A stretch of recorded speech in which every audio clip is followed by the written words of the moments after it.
News पर।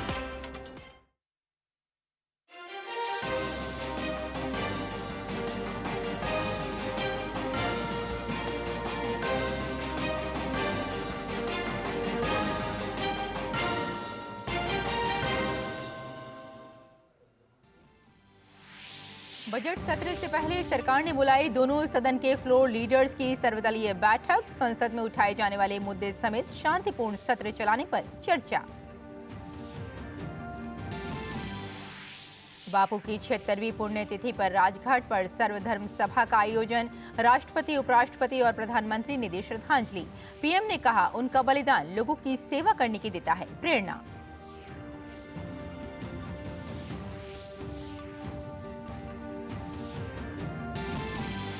कई तरह की अटकलों के बीच झारखंड के मुख्यमंत्री हेमंत सोरेन के बारे में कोई जानकारी नहीं। जेएमएम ने कहा, ईडी से पूछताछ के लिए कल उपलब्ध रहेंगे सोरेन। राज्यपाल की पूरे हालात पर है नजर।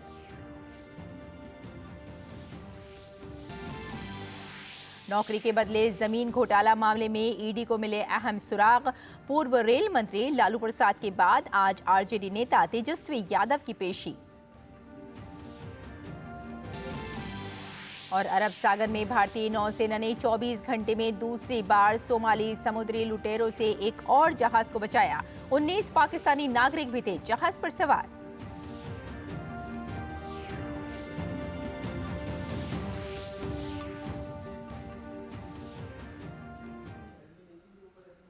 नमस्कार, हिंदी समाचारों में आपका स्वागत है। मैं हूं रेशमा आपके साथ। आइए विस्तार से अब खबरों पर नजर डालते हैं। संसद के बजट सत्र से पहले सरकार की ओर से बुलाई गई सर्वदलीय बैठक शुरू हो चुकी है। संसदीय कार्य मंत्री प्रहलाद जोशी लोकसभा और राज्यसभा में राजनीतिक दलों के नेताओं के साथ बैठक कर रहे हैं। हर सत्र से पहले केंद्र सरकार इस तरह सभी दल के फ्लोर लीडर्स की बैठक बुलाती है ताकि सत्र के दौरान उठाए जाने वाले मुद्दे और सदन को सुचारू रूप से चलाने पर बातचीत हो सके।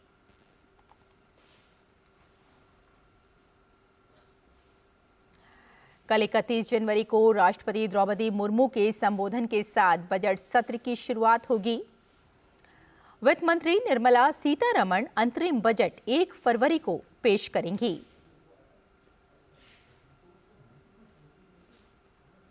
और आपको बता दें कि लोकसभा चुनाव चूंकि इसी साल हैं, इसीलिए जो सरकार चुनकर आएगी वो चुनाव के बाद पूर्ण बजट पेश करेगी।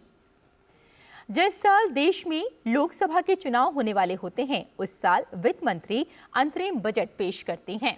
ये बजट देश की अर्थव्यवस्था को बिना किसी परेशानी के आगे बढ़ाने में मदद करती है। इस बजट में पूरे साल की जगह पर आगामी वित्त वर्ष के कुछ महीनों को कवर किया जाता है।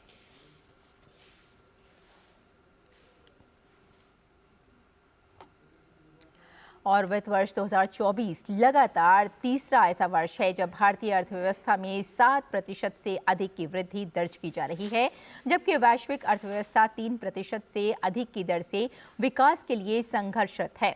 आर्थिक मामलों के विभाग की ओर से जारी भारतीय अर्थव्यवस्था की समीक्षा के अनुसार संतुलित आर्थिक विकास सुनिश्चित करने की भारत की दृढ़ प्रतिबद्धता जलवायु परिवर्तन संबंधी जरूरतों, लचीलेपन और कार्बन उत्सर्जन से संबंधित समस्याओं से निपटने के संबंध में निवेश के लिए संसाधन का सृजन कर रही है। समीक्षा में कहा गया है कि सार्वजनिक क्षेत्र में पूंजी निवेश पिछले 10 साल में काफी बढ़ा है। 2014 से लागू किए गए संरचनात्मक सुधारों से व्यापक आर्थिक आधार को मजबूत किया है। रिपोर्ट में रोजगार, व्यवसाय में आसानी, कृषि, ई कॉमर्स और जलवायु परिवर्तन संबंधी क्षेत्रों में सकारात्मक परिवर्तन का उल्लेख किया गया है। महिलाओं के नेतृत्व में महत्वपूर्ण विकास हुआ है और प्रधानमंत्री जन धन योजना के अंतर्गत बैंकों में खाता खुलवाने वाली महिलाओं की संख्या 2015-16 के 53% की तुलना में 2019 और 21 में बढ़कर 78.6% हो गई है। ये भी कहा गया है कि महिला श्रमिक बलों की भागीदारी 2017-18 के 23.3% की तुलना में 2022-23 में बढ़कर 37% हो गई है।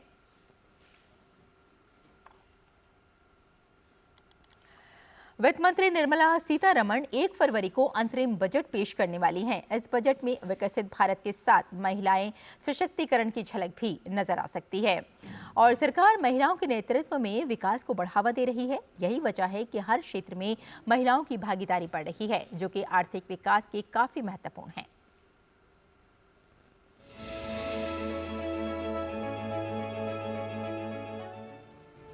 हाल के वर्षों में बजट में शामिल योजनाओं के जरिए महिलाओं को सशक्त बनाकर न केवल समानता को बढ़ावा दिया जा रहा है, बल्कि आर्थिक विकास के लिए भी ये काफी महत्वपूर्ण है। हाल के वर्षों में जेंडर बजटिंग को भी समर्थन मिला है।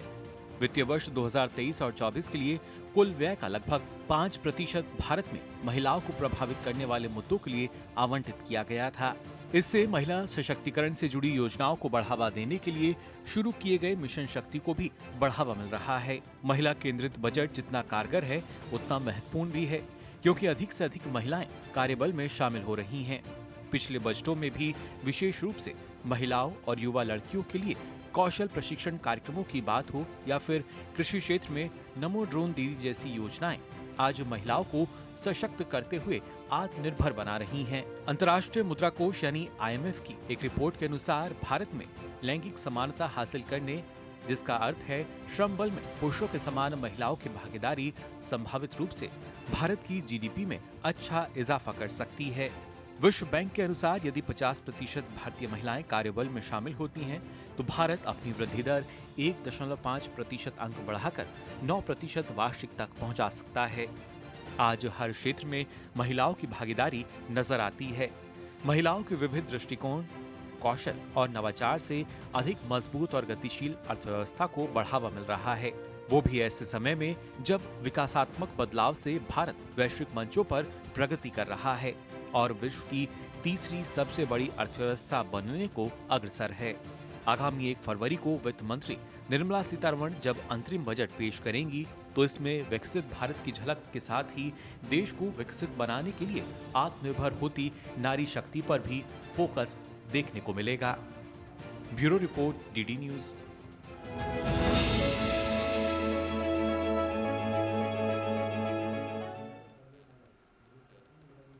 और बिहार के पूर्व मुख्यमंत्री और रेल मंत्री रह चुके लालू प्रसाद यादव और उनके परिवार की मुसीबतें बढ़ती ही जा रही हैं। आए दिन उनके पारिवारिक सदस्यों को जांच एजेंसियों के सवालों का सामना करना पड़ रहा है। कल जहां लालू प्रसाद ने करीब 10 घंटे तक पटना के ED दफ्तर में सवालों के जवाब देते रहे, वहीं आज उनके बेटे तेजस्वी से पूछताछ हो रही है। इस बीच ED ने एक प्रेस रिलीज जारी की है, जिसमें कहा गया है कि पुलिस हिरासत में एक अन्य आरोपी हृदयानंद चौधरी, जो राबड़ी देवी की गौशाला का पूर्व कर्मचारी है, उसने एक उम्मीदवार से संपत्ति अर्जित की थी और बाद में उसे हेमा यादव को हस्तांतरित कर दिया था। नौकरी के बदले जमीन का ये पूरा मामला 2004 से 2009 के बीच का है। उस वक्त RJD supremo Lalu Prasad Yadav rail मंत्री थे। लालू प्रसाद यादव पर आरोप है कि रेल मंत्री रहते हुए उन्होंने बिना विज्ञापन के सरकारी नौकरियां दी। इसके बदले में उन्होंने अभ्यर्थियों से जमीनें अपने नाम लिखवाईं। आगे बढ़ते हैं। झारखंड के मुख्यमंत्री हेमंत सोरेन की ED तलाश कर रही है और इसी बीच रांची के SDM ने मुख्यमंत्री आवास, राजभवन और ED दफ्तर के 100 मीटर के दायरे में धारा 144 लागू कर दी है, जो आज रात 10 बजे तक लागू रहेगी। इस दौरान किसी भी प्रकार के धरना प्रदर्शन, घेराव, जुलूस, रैली और आम सभा पर रोक लगाई गई है। हेमंत सोरेन कहां हैं, इसकी जानकारी पिछले कई घंटों से नहीं मिल पा रही है। दिल्ली में CM आवास और झारखंड भवन में ED की दबिश के बाद से मुख्यमंत्री के लोकेशन की कोई जानकारी नहीं मिल पा रही है। हेमंत सोरेन को लेकर दिल्ली से रांची तक गहमा गहमी है और इस बीच JMM की ओर से कहा जा रहा है कि ED के सम्मन पर कल CM जवाब देने के लिए उपलब्ध रहेंगे। ED की ओर से पिछले दिनों मुख्यमंत्री हेमंत सोरेन को पूछताछ के लिए 10वां सम्मन जारी किया गया था।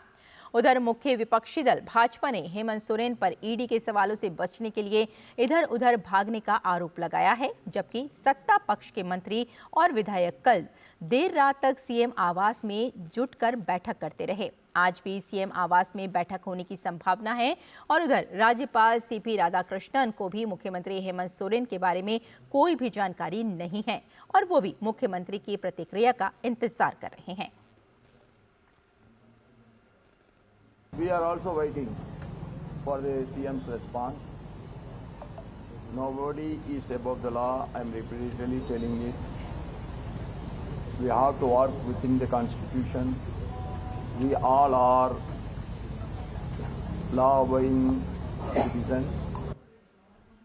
भाजपा सांसद दीपक प्रकाश ने झारखंड के मुख्यमंत्री हेमंत सोरेन पर हमला बोलते हुए कहा कि देश के इतिहास में ये पहली बार है कि एक मुख्यमंत्री फरार है। ईडी के भेजे गए सम्मन पर कोई प्रतिक्रिया न देना एक तरीके से संवैधानिक व्यवस्था का अपमान है। देश के इतिहास में पहली घटना है कि एक मुख्यमंत्री झारखंड का फरार है, लापता है, और इसलिए लापता है, फरार है कि उन्होंने भ्रष्टाचार को शिष्टाचार बनाने का काम किया।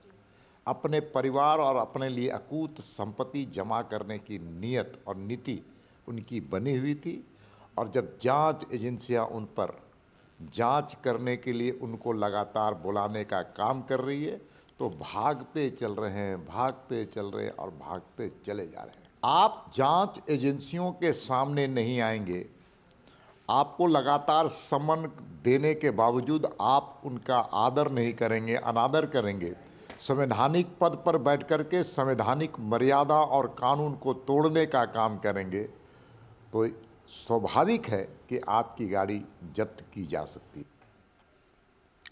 और बापू की आज 76वीं पुण्यतिथि है। सत्य और अहिंसा के रास्ते पर चलते हुए महात्मा गांधी ने न सिर्फ अंग्रेजों को भारत छोड़ने के लिए मजबूर किया, बल्कि लोगों के जीवन में बदलाव के लिए भी काम किए।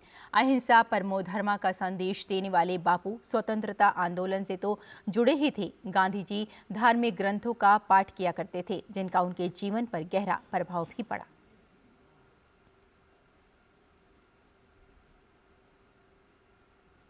बापू की पुण्यतिथि पर आज उनकी समाधि स्थल राजघाट पर प्रार्थना सभा हुई। इससे पहले राष्ट्रपति, उपराष्ट्रपति और प्रधानमंत्री ने महात्मा गांधी को श्रद्धांजलि दी।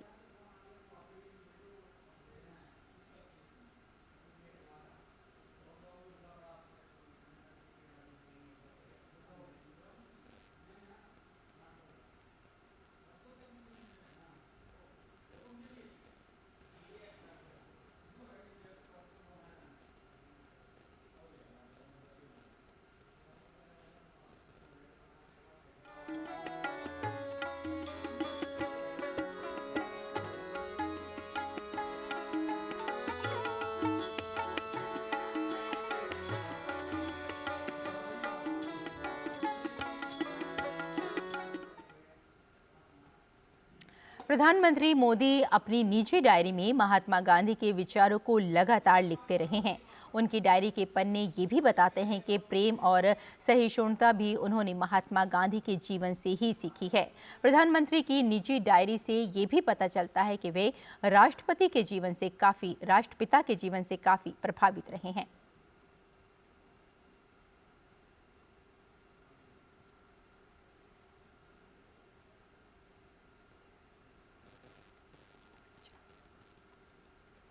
और आइए आपको सीधे ले चलते हैं बीजेपी की प्रेस वार्ता में, जहां डॉक्टर सुधांशु त्रिवेदी प्रेस वार्ता कर रहे हैं। लाहट में अब कांग्रेस पार्टी बहुत आपत्तिजनक और अनर्गल बयान देने पर आ गई है। कांग्रेस अध्यक्ष श्री मल्लिकार्जुन खड़गे जी ने जिस प्रकार के आधारहीन और अशांति उत्पन्न करने की आशंका से अनर्गल बयान देने का प्रयास किया है, उसके ऊपर हम यह साफ करना चाहते हैं कि खड़गे जी, हां यह सच है कि भारतीय राजनीति में बहुत सारी चीजों का पटाक्षेप हो रहा है। राजवंशों की सत्ता 1947 में समाप्त हुई थी। अब लोकतंत्र का आवरण ओढ़े हुए जो लोकतांत्रिक राजवंश हैं, उनकी सत्ता को चुनौती मिल रही है और उनको लग रहा है कि आने वाले चुनावों के बाद उनका भविष्य क्या होगा। और यह मैं ऐसे ही नहीं कह रहा हूं, आप उत्तर से दक्षिण तक देखें तो 2019 के लोकसभा चुनावों में देश की प्रबुद्ध जनता ने इंटाइटलमेंट के आधार के ऊपर जो लोग लोकतंत्र के नाम पर राजतंत्र चला रहे थे, चाहे कश्मीर में अब्दुल्ला और मुफ्ती परिवार हो, वो लोग चुनाव हारे, पंजाब में बादल परिवार चुनाव हारा, हरियाणा में हुड्डा परिवार चुनाव हारा, अशोक गहलोत जी का बेटा चुनाव हारा, उत्तर प्रदेश में अखिलेश यादव जी की पत्नी चुनाव हारी, चौधरी अजीत सिंह और उनके बेटे चुनाव हारे, बिहार में लालू प्रसाद यादव जी की बेटी चुनाव हारी, फिर चाहे तेलंगाना में केसीआर जी की बेटी चुनाव हारी हो, अथवा परिवारवाद के सबसे बड़े प्रतीक श्री राहुल गांधी जी चुनाव हारे। तो खड़गे जी, यह सत्य है। जो आपको डर लग रहा है कि इसके बाद ये लोकतांत्रिक राजवंशों के लिए चुनाव का भ्रम जनता के सामने रखकर राजनीति करना संभव नहीं हो पाएगा, क्योंकि अब भारत में वास्तविक लोक सत्ता का प्रादुर्भाव हो गया है। सो वॉट एवर श्री खड़गे जी saying, it is real meaning is that those dynastic politics under the garb of democracy, which is continuing, which has been totally discarded by voter in the last election, now seems towards an eclipse, and the true emergence of true democracy is there in the offing, जिसमें भारत के सभी युवा और सभी मतदाता, जो प्रधानमंत्री जी ने कहा है, भारत का गरीब, भारत का किसान, भारत की महिला और भारत का युवा अपनी शक्ति के साथ उभर कर सामने आ रहा है। वैसे ये लोग जो लोकतंत्र की बात करते हैं, तो मैं याद दिला देना चाहता हूं, कांग्रेस पार्टी के पहले प्रधानमंत्री श्री जवाहरलाल नेहरू 0 वोट पाकर प्रधानमंत्री बने थे।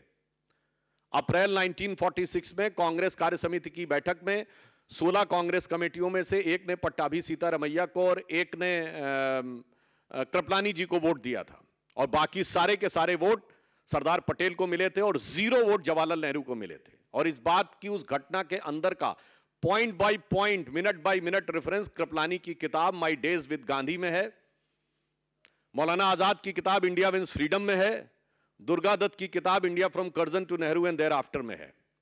और जो अंतिम प्रधानमंत्री हुए, हो सकता है कि वो व्यवहारिक दृष्टि से कांग्रेस पार्टी के अंतिम ही प्रधानमंत्री भविष्य के लिए सिद्ध हों, doctor Manmohan Singh, the accidental prime minister, उनको कोट कर रहा हूं। प्रणब मुखर्जी जी की पुस्तक का विमोचन करते समय सोनिया गांधी जी की उपस्थिति में स्वयं डॉक्टर मनमोहन सिंह जी ने कहा कि जब मुझे प्रधानमंत्री बनने के लिए कहा गया तो मैं प्रणब दा के पास गया, मैंने कहा प्रणब दा आप मुझसे अधिक योग्य हैं। डॉक्टर मनमोहन सिंह कहते प्रणब दा आप सबसे अधिक योग्य हैं, मगर मैडम ने मुझे कहा है। लोकतंत्र का अद्भुत स्वरूप है। पहले प्रधानमंत्री से लेकर अंतिम प्रधानमंत्री तक, 0 वोट से लेकर 0 वोट तक प्रधानमंत्री बनाने वाले लोग आज कहते हैं कि लोकतंत्र हमें समझ में नहीं आता है, और लोकतंत्र के वास्तविक रक्षक वो हैं। फिर मैं कह रहा हूं, भारत के इतिहास में इनके जितने प्रधानमंत्री बने, इंदिरा गांधी जी क्या चुन के आई पहली बार? नहीं, कांग्रेस के अंदरूनी लड़ाई, इंडिकेट सिंडिकेट की लड़ाई में गूंगी गुड़िया के रूप में आई। स्वर्गीय राजीव गांधी जी का चुन के आए? नहीं, इंदिरा जी की दुखद हत्या से उपजी परिस्थितियों के कारण बनाए गए। श्री पीवी नरसिम्हा राव कैसे बने सबको पता है, और डॉक्टर मनमोहन सिंह सबको पता है। तो भारत के राजनीतिक इतिहास में लोकतांत्रिक ढंग से अगर किसी पार्टी के 2 ही प्रधानमंत्री चुन के आए, जो जनता के सामने हमने रखा यह प्रधानमंत्री होना चाहिए, और जनता ने चुन के कहा यही प्रधानमंत्री होना चाहिए, एक श्री अटल बिहारी वाजपेयी और एक श्री नरेंद्र मोदी। क्या बात करते हैं। और जहां तक लोकतंत्र की रक्षा की बात है, तो जवाहरलाल नेहरू जी ने मजरूर सुल्तानपुरी को 2 साल इसलिए जेल में रखा था कि उन्होंने आर्टिकल लिख दिया था कि नेहरू जी की स्टाइल ऑफ फंक्शनिंग में हिटलर की झलक नजर आती है। और आज हिटलर की मौत कितने क्या क्या बोला जाए, कब्र खुदेगी, कुत्ते की मौत जैसे शब्द बोलकर जलवाए जलाल से जलवा अफरोज हो रहे हैं और कह रहे हैं लोकतंत्र नहीं है। फिर आप देखिए, और इतना ही नहीं, मौलाना आजाद ने अपनी किताब इंडिया विंस फ्रीडम में लिखा है कि नेहरू जी को किसी दूसरे की तारीफ बर्दाश्त नहीं थी अपने सामने। ये वो 40 पेज हैं जो उन्होंने कहा था कि उनकी मृत्यु के 30 साल बाद प्रकाशित किए जाएं, जो 1988 में प्रकाशित हुए थे। आइए साहब, राजीव गांधी जी के जमाने में एक अखबार उनके खिलाफ लिख रहा था तो उसके ऊपर इनकम टैक्स का छापा और बिजली काट दी गई थी। और आज की युवा पीढ़ी को याद रखना चाहिए, राजीव गांधी जी के जमाने में एक पोस्ट एंड टेलीग्राफ एक्ट आया था, जिसमें सरकार को यह अधिकार दिया गया था कि वो जिसकी चाहे चिट्ठी खोलकर पढ़ सकती और आपत्तिजनक बात लिखे तो कार्रवाई भी हो सकती। जैसे आप कल्पना करिए कि सरकार आज आपके सारे कम्युनिकेशन पढ़े और पढ़कर केवल उसी के आधार पर कार्रवाई कर सके। वो तो ज्ञानी जैल सिंह जी ने उसे पास नहीं होने दिया था। पीवी नरसिम्हा राव, अभी मैं इंदिरा जी की बात नहीं कर रहा हूं, पीवी नरसिम्हा राव, भारत की एकमात्र सरकार जो पैसा लेकर अपने को विश्वास मत प्राप्त किया, यह कोर्ट में साबित हुआ। 1994 झारखंड मुक्ति मोर्चा रिश्वत कांड, झारखंड मुक्ति मोर्चा के 3 सांसदों ने पैसे लिए 1-1 करोड़ और बैंक अकाउंट्स में बरामद हो गए वो पैसे। वैसे आज भी बरामद हो रहे हैं, बहुत थोड़े से बरामद हुए हैं, अभी तो 36 लाख बरामद हुए हैं, 2 ठो BMW बरामद हुई हैं। पर सोचिए कि इनकी फितरत तो कितनी पुरानी है कांग्रेस साथ गठबंधन। एकमात्र प्रधानमंत्री जो उसके बाद भ्रष्टाचार के आरोपों में अदालत की चौखट पर खड़े हुए। और उसके बाद जब सोनिया गांधी जी की छत्र छाया में मनमोहन सिंह जी की सरकार चली, तब तो हिंदू आतंकवाद जैसे शब्दों का प्रयोग करके बगैर चार्जशीट फ्रेम किए हुए लोगों को बरसों बरस जेल में रखा गया, उनके साथ अमानवीय व्यवहार किया गया, महिला कैदियों के साथ किस किस प्रकार की घटनाएं की गई वो सबको पता है। और इसके उपरांत जो लोकतंत्र की बात करते हैं, अब अगर इंदिरा जी की बात की जाए, जिस समय लोकतंत्र वास्तविकता में खत्म हुआ था, आज की पीढ़ी जो हमारी जनरेशन के भी लोग हैं उनको भी नहीं मेमोरी है, इसलिए भारत की 3/4 जनसंख्या को नहीं पता है। क्या आपको पता है कि एक बार लोकसभा का कार्यकाल बढ़ा दिया गया था कि 5 साल से बढ़कर 6 साल? यस, इंदिरा गांधी जी के समय में इमरजेंसी में। आपको पता है कि मूल अधिकार समाप्त कर दिए गए थे। और मैं याद दिलाना चाहता हूं कि लालू प्रसाद यादव जी की बेटी का नाम मीसा है। वो क्यों है? MISA एक एक्ट था, maintenance of internal security act during emergency, जिसमें अगर किसी को जेल में डाल दिया जाए तो वो जमानत के लिए अर्जी नहीं दे सकता था, वो कोर्ट नहीं जा सकता था। एक बार जेल में गए तो अंदर, न वकील, न अपील, न दलील, अंदर। और उन्होंने उस समय संकल्प लिया था कि कांग्रेस को मैं उखाड़ फेंकूंगा, इसलिए अपनी पुत्री का नाम मीसा रख रहा हूं ताकि जब भी पुत्री का नाम पुकारूंगा तो याद आएगा। और आज कहां से कहां पहुंच गए वो सबको दिखाई पड़ रहा है। अब मैं याद दिलाना चाहता हूं, ये जिस प्रकार की चीजें थी, आज मैं याद दिलाना चाहता हूं कांग्रेस पार्टी को, क्या कोई ऐसा भी व्यक्ति है जो कांग्रेस पार्टी का सांसद रहने के बाद 1 साल के गैप के बाद सुप्रीम कोर्ट का जज बन जाए? जस्टिस बहरुल इस्लाम, असम हाई कोर्ट के जज, पहले जज रहे, फिर कांग्रेस के टिकट पर लोकसभा का चुनाव, फिर चुनाव नहीं हुआ तो राज्यसभा में आए, फिर राज्यसभा से हटने के बाद 1 साल के गैप के बाद सुप्रीम कोर्ट के जज बन गए। 3 जजेस को सुपरसीड किया गया, वो तो एक अलग बात है। मगर मैं यह भी बताना चाहता हूं कि उन्होंने अपने समय में क्या कहा था, यह क्या विचार था, यह केवल 10 सेकंड की क्लिप अगर आप सुने। Mr. Shah know what is happening in the political world? What are the forces at work which want to destroy a developing economy? Is a judge competent to decide that? Then why have democracy? Why have elections? Why have political people in power? ये किसकी आवाज है? श्रीमती इंदिरा गांधी जी की। और ये किस विचार से प्रेरित है, ये भी मैं बताना चाहता हूं। जिसको आप डेमोक्रेसी कहते हैं, मैं बताना चाहता हूं, Hitler addressed Reichstag on 26th of April 1942, and Hitler said, I expect the German legal profession to understand that the nation is not there for them, but they are here for the nation. From now onwards, I shall intervene and will remove from the office those judges who evidently do not understand the demand of the hour. और इंदिरा गांधी जी ने क्या कहा था? Parliament के floor पे कहा गया था कमिटेड जुडिशरी की बात, और यह कहा गया था कि जजेस को हमारी विचारधारा के अनुरूप चलना होगा। आज वो लोग कहते हैं डेमोक्रेसी। आपको पता है, नाजियों की एक बड़ी फेमस फिल्म थी ट्रायम्फ ऑफ द विल, 1934 में उसका मंचन हुआ नाजी पार्टी के कन्वेंशन में। उस मंचन के समाप्त होने के बाद हिटलर के राइट हैंड व्यक्ति रूडोल्फ हेस, जो बाद में अरेस्ट हो गया था, 92 में शायद उसकी डेथ हुई, उसने नारा लगवाया था, Hitler is Germany and Germany is Hitler. ठीक यही नारा छोटे मोटे नेता ने नहीं, कांग्रेस के तत्कालीन राष्ट्रीय अध्यक्ष देवकांत बरुआ ने लगाया, India is Indira and Indira is India.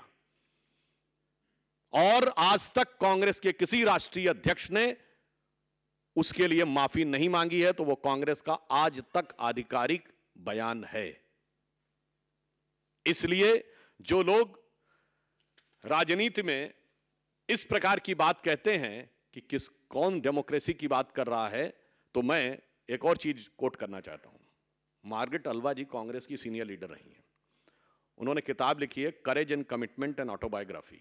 जिसमें उन्होंने कांग्रेस की शीर्ष नेतृत्व लीडरशिप का नाम लेते हुए कहा है कि द टॉप लीडरशिप के लिए they functions in an absolutely arbitrary manner and supports corrupt anti national activities and the nexus. तो आपके नेता के बारे में कह रहे हैं। और नटवर सिंह ने क्या लिखा है, one life is not enough.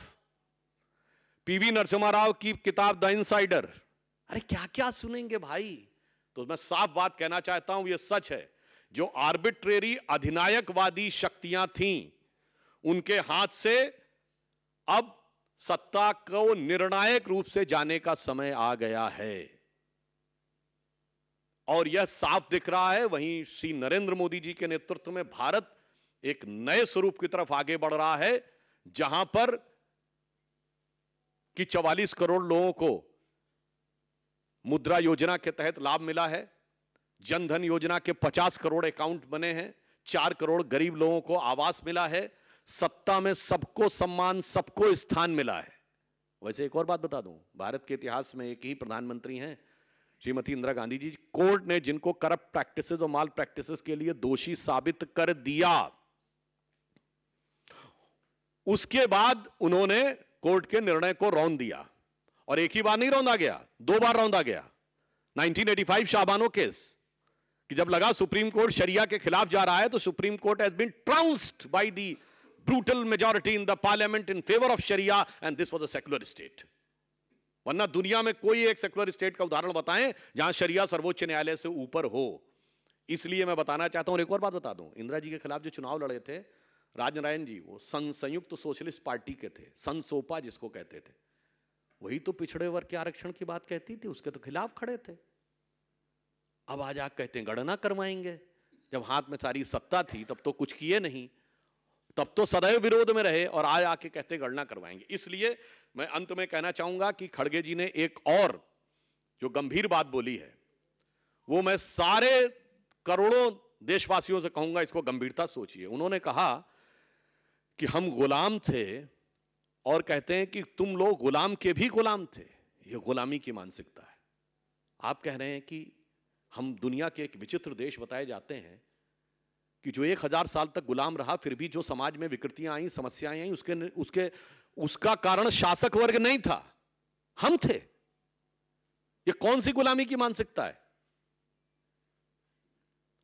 भाई? आप खुद सोचिए ना, मतलब हम खुद मुख्तार गुलाम थे, मतलब गुलाम भी थे और डिसाइड हम कर रहे थे। जो हमें काट रहे थे, जो हजारों की खोपड़ियों का ढेर बना रहे थे, जो बंगाल फेमाइन में हमको मार रहे थे, वो जिम्मेदार नहीं थे।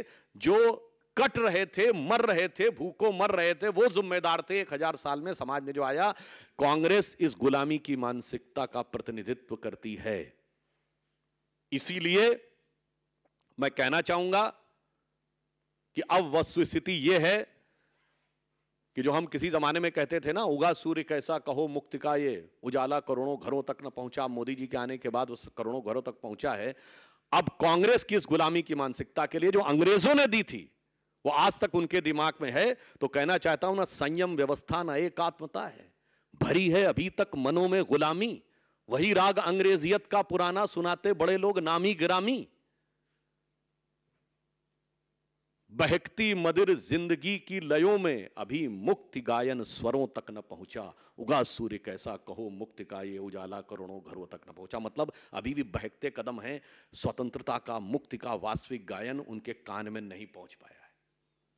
इसलिए यह सच है कि गुलामी की मानसिकता से इस देश को मुक्त करने का निर्णय जो देश की जनता ने लिया था, I am quoting again on 18th of May 2014 the Sunday guardian of London, जिन्होंने हमें गुलाम बनाया, उनके अखबार को कोट कर रहा हूं। उन्होंने लिखा था कि 16th of May 2014, जिस दिन मोदी जी के नेतृत्व हमें स्पष्ट बहुमत की सरकार मिली, should be known as a day of second independence in India. And the शीर्षक था it was second tryst with India's destiny. क्योंकि उन्होंने कहा कि लंबे समय तक स्वतंत्रता के बाद उस विचार का शासन रहा जो ब्रिटिश कॉलोनियल लीगेसी को रिप्रेजेंट करता था। पहली बार एक ऐसे हाथ में एब्सोल्यूट पावर आई है, अटल जी के समय में एब्सोल्यूट पावर नहीं थी, एब्सोल्यूट पावर आई है जिसका इंसेप्शन एंड इंस्पिरेशन यानी उत्पत्ति और प्रेरणा में ब्रिटिश कॉलोनियल लीगेसी से कोई लेना देना नहीं है, जो पूर्णता भारतीय है। इसलिए यह कांग्रेस और कांग्रेस गोत्र के जितने दल हैं, उन सब के लिए भविष्य निश्चित रूप से निर्णायक अवसान की तरफ बढ़ रहा है और उसी कारण वो भयाक्रांत होकर इस प्रकार की अनर्गल बातें कर रहे हैं। और एक बात और कहना चाहूंगा कि अभी जो कुछ झारखंड में चल रहा है, आपने देखा कि थोड़ी मात्रा में धन प्राप्त हुआ है, क्योंकि उनके लिए तो 36 लाख बहुत थोड़ा सा है। अज्ञात स्थान से लोकतंत्र का संचालन हो रहा है। मतलब आप सोचिए कि नॉन ट्रेसेबल चीफ मिनिस्टर, कैसी डेमोक्रेसी की रक्षा हो रही है। और वो कह रहे हैं हम डेमोक्रेसी की रक्षा करेंगे, और ये वही है जो 1994 में कांग्रेस का साथ दिए थे। झारखंड मुक्त मोर्चा रिश्वत कांड, 350 करोड़ कांग्रेस के सांसद के यहां से बरामद हो चुका है। भाई, इतनी हकीकत सामने आने के बाद फिर यदि आप कहते हैं कि आप लोकतंत्र की रक्षा करने की बात कर रहे हैं, तो देश की प्रबुद्ध जनता समझती है। मगर इस तथाकथित इंडी गठबंधन के हालत देखिए। पहले उत्तर प्रदेश में मायावती जी ने कह दिया हम नहीं रहेंगे, पंजाब में केजरीवाल जी ने कहा हम नहीं रहेंगे, राहुल गांधी बंगाल के दरवाजे पहुंचे तो ममता जी ने कहा हम भी नहीं रहेंगे, वो बिहार के दरवाजे पहुंचे तो पता चला गठबंधन ही टूट गया और नीतीश जी एनडीए में आ गए। तो मैं on the lighter note Congress के लोगों से कहना चाहूंगा कि श्री राम जन्मभूमि की प्राण प्रतिष्ठा के मुहूर्त पर वो लोग बहुत सवाल उठाते थे, तो मैं उनसे कहूंगा जरा राहुल गांधी की यात्रा किस मुहूर्त में शुरू की थी, जरा किसी योग्य ज्योतिषाचार्य से इस बात में विचार कर लें, क्योंकि जहां जहां चरण पड़े राहुल के तहाँ बंटाधार होता चला जा रहा है। तो मैं अंत में इस इंडी गठबंधन के लिए कहना चाहूंगा कि भाई, अब जितने भी चेहरे लगा लो, ये भ्रष्टाचार तुष्टीकरण छुपने वाला नहीं है। तुम चाहे जात बिरादरी की बात कर लो या लोकतंत्र खत्म होने का झूठा प्रपंच कर लो, तुम्हारे घर की हकीकत नहीं छुप सकती, क्योंकि अब जनता आपके चेहरे को देख रही है। तो ये पंक्ति के साथ समाप्त करता हूं जो इंडी गठबंधन पर लागू होती है कि अब जो चेहरे से ही जाहिर है छुपाएं कैसे, अब जो चेहरे से ही जाहिर है छुपाएं कैसे, तेरी मर्जी के मुताबिक नजर आए कैसे, घर सजाने का तसव्वुर हुआ बात की बात। मतलब चेयरमैन और कोऑर्डिनेटर छोड़ो, घर सजाने का तसव्वुर हुआ बात की बात। अब तो मुश्किल है कि इस घर की हकीकत को छुपाएं कैसे। 350 करोड़ से लेकर 36 लाख तक दिख रहा है। धन्यवाद। बीजेपी के राष्ट्रीय प्रवक्ता डॉक्टर सुधांशु त्रिवेदी प्रेस वार्ता कर रहे थे और कांग्रेस अध्यक्ष मल्लिकार्जुन खड़गे के बयान पर उन्होंने हमला किया और कहा कि राजतंत्र जो चलाया जा रहा है वो जल्द से जल्द खत्म कर दिया जाएगा, परिवारवाद भी नहीं रहेगा। और कांग्रेस के जितने भी नेता हैं, बड़े बड़े नेताओं के उन्होंने नाम लिए, नेहरू जी और इंदिरा गांधी, साथ में उन्होंने कहा कि जितने भी ये नेता हैं कोई भी लोकतांत्रिक तरीके से सत्ता में नहीं आया है। हाँ, अलबत्ता उन्होंने साथ में नरेंद्र मोदी, प्रधानमंत्री नरेंद्र मोदी और साथ में अटल बिहारी वाजपेयी के लिए उन्होंने ज़रूर कहा कि लोकतांत्रिक तरीके से ये लोग सत्ता में आए हैं और भारत को आगे बढ़ाने में जो ख़ास तौर पे इनकी योजनाएं हैं वो अब भी काफ़ी हद तक काम कर रही हैं। और आखिर में बस उन्होंने इतना ही कहा कि जनता अब जानती है कि सही दिशा क्या है और वो प्रधानमंत्री नरेंद्र मोदी के नेतृत्व में लगातार आगे बढ़ रही है। फिलहाल इस बुलेटिन में इतना ही। अनुमति दी। नमस्कार।